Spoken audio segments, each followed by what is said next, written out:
Hello, welcome to Introduction to the Visual Arts. We are looking at the portrait of Madame Matisse with the green stripe. This is our referential painting for this project that we're going to do today. There is a rule, a color theory in art, that there are color complements. complements, not like giving somebody a compliment, but when you put these colors together, they look more intense. Now, Madame Matisse is done in the Fauxist style. Fauxism is a style of art where it's like if you were listening to the radio or you're listening to your headphones and you turn the volume up as loud as you can turn it up. So it's meant to be really, really intense. It's meant to be very, very simple, almost primitive, but it also is done in lots and lots of intense colors.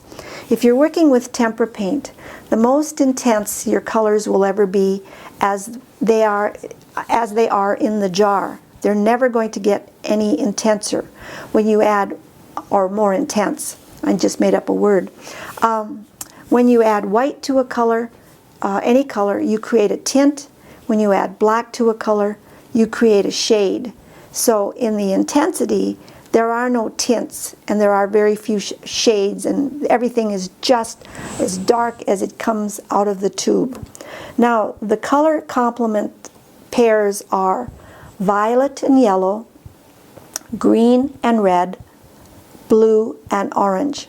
So you're going to want to pick a pair of complements for this project. So let me show you what we're going to try to do, and then I'll show you the steps to get there. Here is a Fauxist project, a self-portrait. Now, I want to talk a little bit, I want to digress ever so slightly and talk a little bit about self-portraits, and I want to talk about artists creating self-portraits. We're all about the selfie today, so I'll get back to this painting in just a minute. We're all about the selfie. But here's a picture of Vincent van Gogh, painted in 1889. What he did is he would create a painting of himself every year on his birthday, and he would send it to his mother.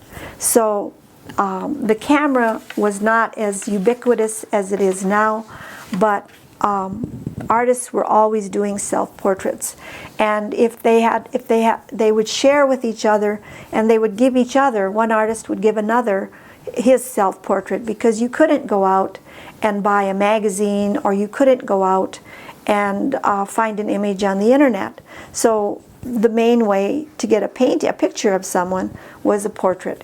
They did little tiny portraits as early as 500 or 5,000 years or 3,000 or 4,000 years ago. You have people having little tiny portraits of themselves. So it's a very old idea.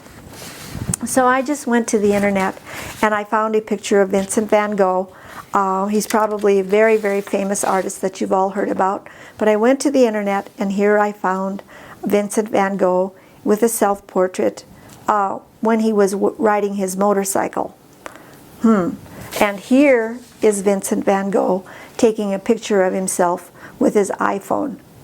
Oh, they didn't have iPhones then. Oh, that was a joke. But the point is, they had self-portraits a long, long time ago, or now we call them selfies. So we have to create our own selfie. So this project is very interesting.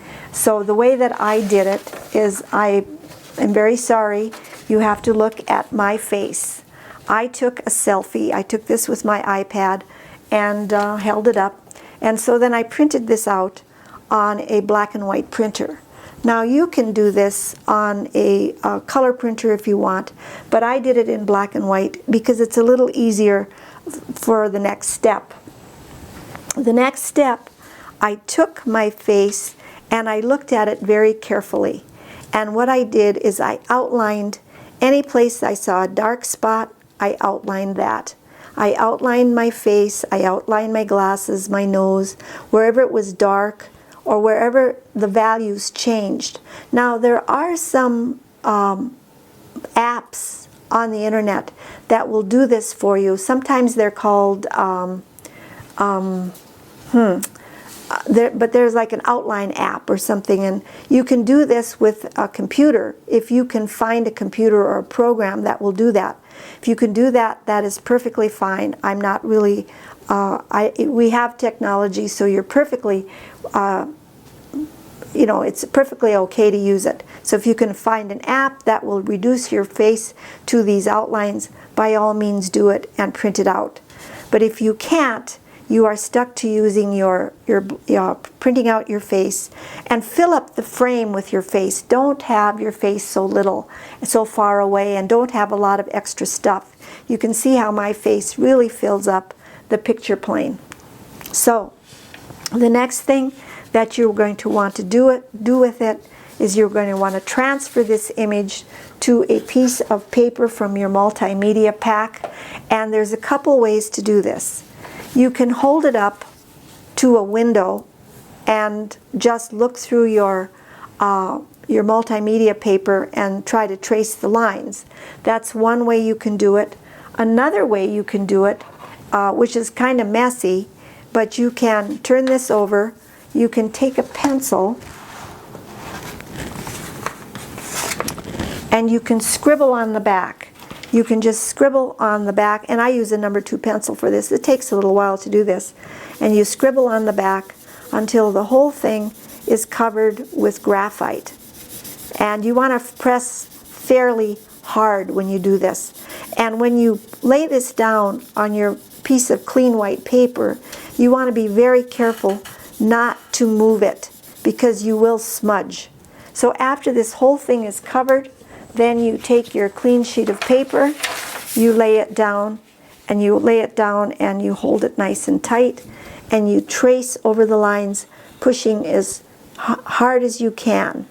And that paper will act as, the graphite will act as tracing paper, and it will come off on your paper. But you want to be careful not to smudge, not to move it, and you want to be really, really careful about covering the whole sheet with graphite. And you can do it that way. Lots of artists like to do that, to use just graphite to transfer, because it smudges, but it doesn't have an oily film on it. So the next step then is to pick your complementary colors. If you're using blue and orange, and you want, or blue and yellow, or excuse me, violet and yellow, little confused there. What you want to do is you want to use some of it where the yellow is right out of the jar, where the violet is right out of the jar. But to get some of your other tones that are like medium tones, and so it's not so dark, what you want to do with those is you want to mix a little bit of yellow with a little bit of violet, and you will lower the intensity of a color. You'll make it less bright. So you can keep doing that. You can add 1 drop of yellow, 2 drops of violet, 2 drops of yellow, 1 drop of violet, and just experiment to see the whole array of colors that you will get, and you will be lowering the intensity, and that will give you the middle values. When you're done with your portrait, you should be able to count 3 or 4, maybe even 5 different values. And again, if it were me, I wouldn't maybe be quite this many lines, but because I'm old, my face is sagging, there's lots of lines in it. But you're young and you've got tight skin, so you'll have fewer lines in your face. So this is how to do the Madame Matisse project. The idea is you're working with color, so that is the element of art you're working with, and more specifically, you're working with complements, and you're trying to lower the intensity. Now, I talked about lowering the intensity of yellow and violet. You lower the intensity of red and green the same way by adding a little bit of the complement. And the other one is blue and orange, and you lower that intensity the same way as well. Now only choose one set of complements when you do your face selfie portrait. Don't use them all. Just make it as simple as you can, and think about being as bright as you possibly can, and then you will have a Fauist selfie portrait. Thank you for your attention. If you have questions, you can post them to the discussion board in Moodle. Till next time.